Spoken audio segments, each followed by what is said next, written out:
सोनीपत के गांव छिनौली के पास पुलिस एनकाउंटर में मारे गए हिमांशु भाऊ गैंग के 3 बदमाशों में से 2 का नाम दिल्ली के बर्गर किंग आउटलेट में हुए हत्याकांड में भी सामने आया था। इतना ही नहीं, बदमाशों ने खानपुर के चिकित्सक से भी रंगदारी मांगी थी। बताया जा रहा है कि आरोपी चिकित्सक की हत्या करने की फिराक में थे, लेकिन उससे पहले ही एसटीएफ और दिल्ली पुलिस के संयुक्त ऑपरेशन में मारे गए। दिल्ली के राजौरी गार्डन स्थित बर्गर किंग आउटलेट पर अमन जून की 38 गोलियां मारकर हत्या की गई थी। अमन की हत्या के बाद कुख्यात हिमांशु भाऊ गैंग का नाम आया था। इस मामले में हिमांशु भाऊ की करीबी सहयोगी महिला भी थी। छिनौली के पास हुए एनकाउंटर में मारा गया आशीष उर्फ लालू और विक्की रिंढाणा इस हत्याकांड में संलिप्त बताए जा रहे हैं। बताया जा रहा है कि खानपुर के चिकित्सक से पिछले दिनों मांगी गई रंगदारी में भी आरोपी शामिल थे। चिकित्सक ने 50 लाख की रंगदारी मांगने का आरोप लगाया था। आरोपी उनकी हत्या की फिराक में थे। इधर शुक्रवार को दिल्ली क्राइम ब्रांच को बदमाशों के बारे में इनपुट मिला था। क्राइम ब्रांच की टीम बदमाशों का दिल्ली से ही पीछा कर रही थी। तीनों बदमाशों के पुलिस मुठभेड़ में मारे जाने की सूचना के बाद नागरिक अस्पताल के साथ ही मौके पर ही भीड़ लग गई थी।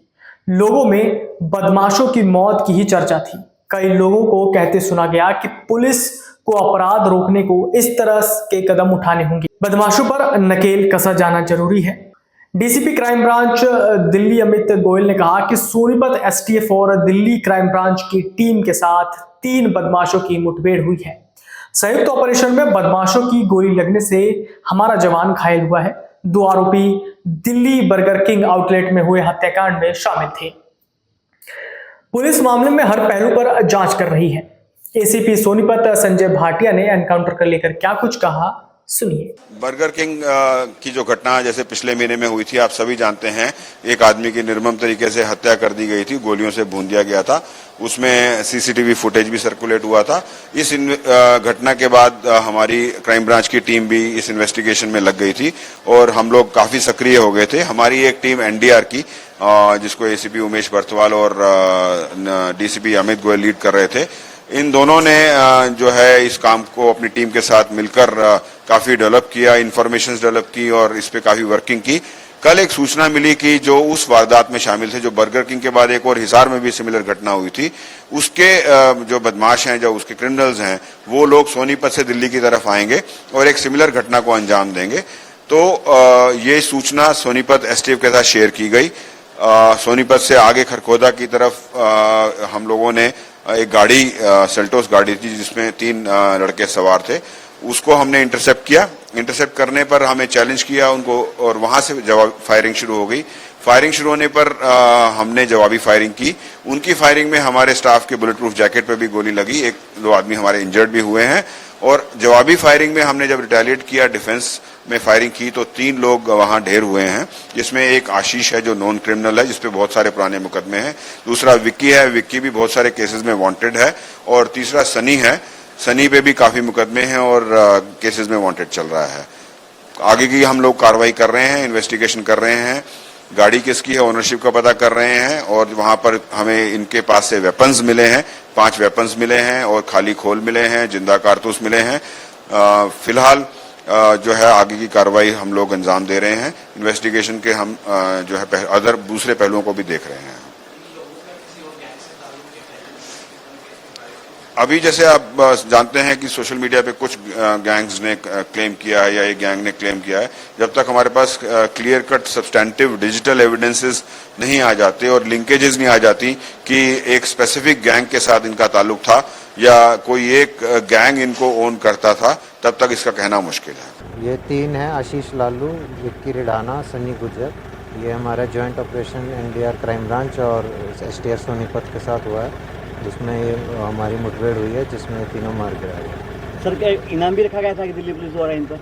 इसमें अभी वो डिटेल्स चेक की जा रही है। हरियाणा पुलिस से 1 लाख का बर्गर किंग में क्या आरोपी थे क्या सर? ये दिल्ली में बर्गर किंग में ये आशीष लालू और विक्की रिडाना दोनों शूटर थे। इन तीनों की मौत हो चुकी है सर, बताया जा रहा है, ब्रॉड डेड पाए गए हैं। आगे अभी तफ्तीश एसटीएफ थी, उसका मुठभेड़ हुई है खरखोदा में, क्या पूरा मामला निकलकर सामने आया?